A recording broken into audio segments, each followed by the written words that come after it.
Welcome to Crime Story with Camila, where we dive deep into the most chilling and mysterious true crime cases. If you love real-life crime stories, make sure to like, subscribe, and share so you never miss an update. Your support helps us bring you the most in-depth investigations and untold stories. Meredith Susanna Cara Kercher was a 21-year-old British student from Colston, South London. She was an exchange student at the University of Perugia in Italy, pursuing her degree in European Studies at the University of Leeds. Described as intelligent, kind, and sociable, Meredith was excited about her time in Italy, immersing herself in the culture while continuing her studies. She moved into a small cottage in Perugia in September 2007, sharing it with 3 other women, 2 Italian students and Amanda Knox, an American exchange student. Amanda Knox, then 20 years old, was from Seattle, Washington. She was studying linguistics at the University of Washington but had chosen to spend a year abroad in Perugia to study Italian. She was known to be adventurous and free-spirited. Amanda took up a part-time job at a local bar owned by Patrick Lumumba and quickly became romantically involved with an Italian student, Raffaele Solicito, whom she had met at a classical music concert. Raffaele was a 23-year-old Italian computer engineering student from Bari, southern Italy. He came from a wealthy family and had a passion for Japanese manga, knives, and fantasy novels. He and Amanda Knox quickly developed a close relationship, often spending nights together at his apartment. Meredith and Amanda lived in a quaint 2-story cottage on Via della Pergola, near Perugia's historic center. The downstairs was occupied by a group of Italian men, while Meredith and Amanda shared the upstairs space with 2 Italian roommates who were often away. Meredith and Amanda got along well at first, but their differences soon became apparent. Meredith was known for her tidy, responsible habits, whereas Amanda had a more carefree approach to life. Friends and acquaintances later reported subtle tensions between the two, though nothing out of the ordinary for roommates.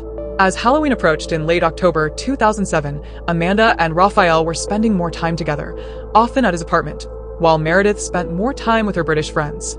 Just a few days later, on November 1st, 2007, tragedy struck and the lives of everyone involved would change forever. On the evening of November 1st, 2007, Meredith Kercher had dinner with her friends at a nearby apartment before returning home to the cottage around 9 p.m. It was a quiet night in Perugia, as it was All Saints' Day, a public holiday in Italy, and many students had left town for the long weekend. Amanda Knox, meanwhile, claimed she spent the night at her boyfriend Raffaele Solicito's apartment, only returning home the next morning. At some point between 9 p.m. and 12 a.m., Meredith was brutally attacked inside her bedroom. Her throat was slit, and she suffered multiple stab wounds. Evidence later suggested that she fought back against her attackers, but she was overpowered. The following morning, Amanda Knox and Raffaele Solicito claimed they returned to the cottage around 10:30 a.m. Amanda noticed the front door was slightly open, which she found unusual. Inside, she discovered drops of blood in the bathroom sink and a bloody footprint on the bath mat. However, she assumed it might have been one of her roommates and took a shower before leaving to meet Raffaele again. Shortly after, the Italian roommates arrived home and were also disturbed by the open door and blood. They attempted to enter Meredith's locked bedroom, but when there was no response, they became increasingly concerned. At 12:51 p.m., the police were called. Upon arrival, authorities forced open Meredith's bedroom door and made a horrific discovery. Meredith Kercher was found half-naked, covered with a duvet, lying in a pool of blood. Her throat had been slit, and there were signs that she had been assaulted. Initial observations at the crime scene. The bedroom was in disarray, but there was no clear sign of forced entry. A window in one of the other bedrooms was broken, with glass scattered inside the room, making investigators suspect it had been staged. Bloodstains and bloody footprints were found in the hallway and bathroom.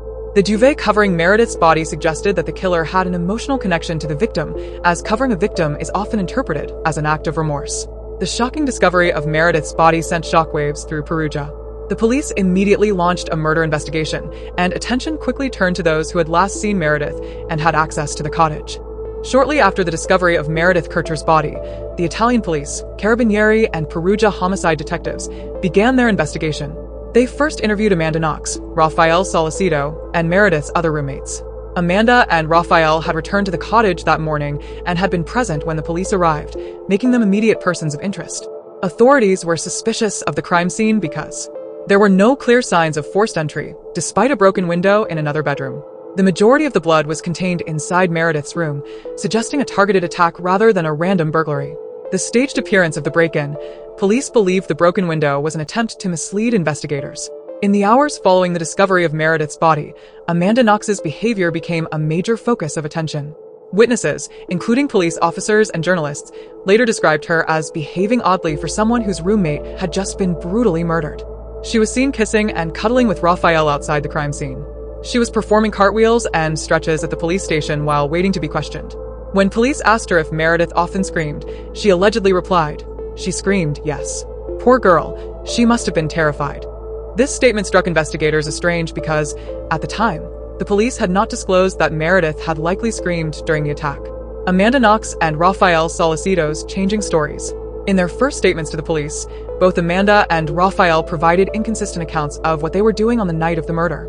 Amanda initially said she had spent the night of November 1st at Raphael's apartment, watching movies, smoking marijuana, and sleeping. However, Raphael later contradicted her by saying Amanda had left his apartment at some point in the evening. Amanda then changed her story, claiming she had gone back to the cottage that night. These inconsistencies raised suspicion among investigators, leading to increased pressure during their interrogations. On November 5th, 2007, after hours of intense questioning, Amanda Knox suddenly told police that Patrick Lumumba, the owner of the bar where she worked, was the real killer. She claimed that she had been at the cottage when Patrick murdered Meredith and that she had covered her ears to block out Meredith's screams. This confession led to the immediate arrest of Patrick Lumumba.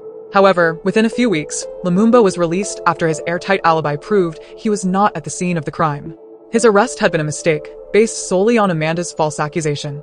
With Amanda's changing story, combined with her accusation of Lumumba, which later turned out to be false, Italian authorities arrested Amanda Knox, Raphael Solicido, Patrick Lumumba, who was later exonerated and released. At this point, the police still did not have conclusive DNA evidence linking Amanda or Raphael to the crime scene, but they believed the inconsistencies in their statements and Amanda's false accusation were enough to warrant further investigation. While Amanda and Raphael remained in custody, forensic investigators analyzed the crime scene further. They discovered a new DNA profile that did not match Amanda, Raphael, or Patrick Lumumba. Instead, it belonged to a man named Rudy Guide, an Ivory Coast native with a criminal record.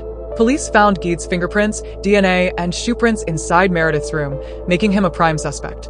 He was arrested in Germany on November 20th, 2007, after fleeing Italy. When questioned, Rudy Guide admitted he had been in Meredith's room the night she was killed. However, he claimed that they had been intimate consensually and that while he was in the bathroom, an unknown intruder attacked her. His story was inconsistent with the evidence. He could not explain why his bloody handprints and shoe prints were found in Meredith's room. His DNA was found inside Meredith's body, suggesting sexual assault. Guide was tried separately from Amanda and Raphael and convicted in October 2008 of murder and sexual assault. He was sentenced to 30 years in prison, later reduced to 16 years on appeal. December 2007, the case against Amanda and Raphael continues. Despite Rudy Guide's conviction, Italian prosecutors still believed Amanda Knox and Raphael Solicido were involved. They argued that Amanda had falsely accused Lumumba, proving she was trying to divert suspicion. Amanda and Raphael's alibis kept changing. A knife found in Raphael's apartment had Amanda's DNA on the handle and Meredith's DNA on the blade. A bra clasp found in Meredith's room contained Raphael's DNA. With this, prosecutors formally charged Amanda and Raphael with murder and sexual assault, leading to one of the most controversial trials in modern history. Amanda Knox and Raphael Solicido's trial began in January 2009 in Perugia, Italy. Prosecutors painted a dramatic picture of the crime, claiming that Amanda, Raphael, and Rudy Guide had killed Meredith Kercher during a drug-fueled sexual assault gone wrong. The prosecution relied on several key pieces of evidence. The knife found at Solicido's apartment, which allegedly had Amanda's DNA on the handle and Meredith's DNA on the blade. A bra clasp found in Meredith's room, which contained traces of Raphael's DNA. Amanda's changing statements and false accusation of Patrick Lumumba. Amanda's so-called odd behavior, such as performing cartwheels at the police station and showing affection toward Raphael outside the crime scene. Amanda and Raphael's defense teams argued that the prosecution's case was built on weak forensic evidence and speculation. The knife did not match Meredith's wounds, and experts disputed whether her DNA was actually on the blade. The bra clasp was collected weeks after the murder, and it had likely been contaminated by investigators. There was no physical evidence linking Amanda to the actual crime scene. The real killer, Rudy Guide, had already been convicted, and his DNA was the only one definitively found in the room. Despite the defense's arguments, Amanda Knox and Raphael Solicido were both found guilty of murder and sexual assault. Amanda Knox was sentenced to 26 years in prison. Raphael Solicido received a 25-year sentence. The verdict shocked the world, as many believed the evidence against Amanda and Raphael was circumstantial at best. Amanda and Raphael immediately appealed their convictions.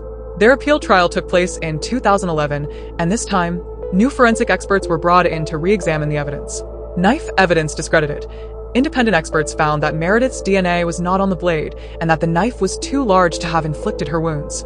Bra clasp contamination. The defense argued that the bra clasp had been mishandled and contaminated, making its DNA evidence unreliable. No credible motive. Prosecutors had initially claimed the murder was part of a sex game gone wrong, but there was no evidence to support this theory. After reviewing the forensic evidence, the appeals court overturned the convictions. Amanda Knox and Raphael Solicito were declared innocent and released from prison after 4 years behind bars. Amanda Knox returned to the United States, believing her legal nightmare was over. However, the case was far from closed. In March 2013, Italy's Supreme Court of Cassation overturned the 2011 acquittal, stating that the appeals court had not properly considered all the evidence. A new trial was ordered in Florence. Amanda, who was back in the United States, refused to return to Italy for the new trial. Raphael Solicito, however, remained in Italy and had to fight the case once again. On January 30th, 2014, Amanda and Raphael were convicted of murder once again. This time, Amanda was sentenced to 28.5 years in prison.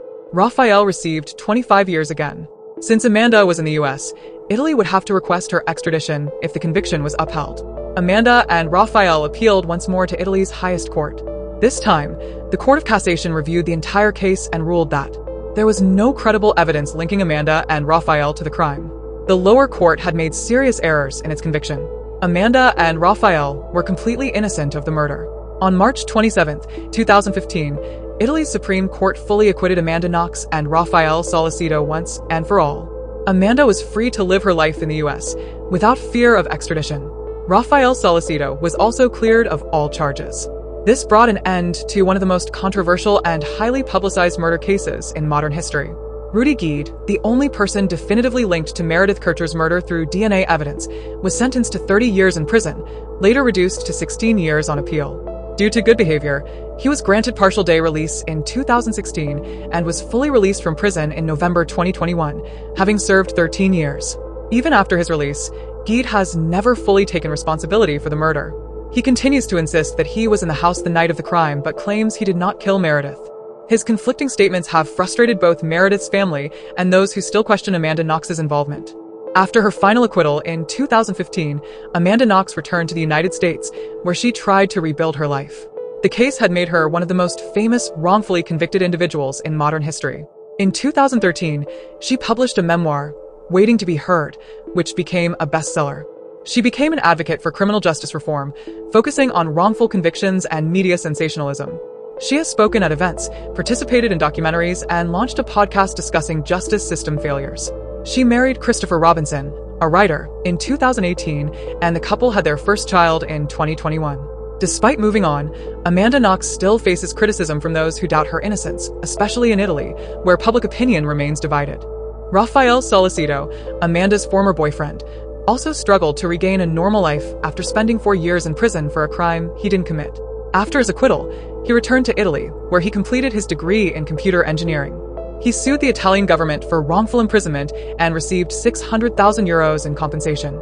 Like Amanda, he has been outspoken about flaws in the Italian justice system. He largely stays out of the public eye, but he has occasionally given interviews about the case. For Meredith Kercher's family, the legal chaos surrounding her murder made their grief even harder to bear. Meredith's parents and siblings have always maintained that they believe more than one person was involved in the crime. In 2021, after Rudy Gide's release, Meredith's family spoke out, saying they never received full justice for her death. They have tried to keep Meredith's memory alive, focusing on her life and accomplishments rather than just the circumstances of her murder. Meredith's father, John Kercher, tragically passed away in 2020 after a fall in the UK. He had spent years writing about his daughter and fighting for justice. The Amanda Knox case remains one of the most controversial criminal cases in history. While Amanda and Raphael were fully acquitted, some still believe they were involved. Meanwhile, Rudy Gide, the only person convicted, is now a free man. For many, the case will never have a truly satisfying resolution, leaving unanswered questions and lingering suspicions. However, at its core, it remains a tragic story of a young woman, Meredith Kercher, whose life was cut short in an act of brutal violence. Thanks for watching. For more interesting videos, please subscribe.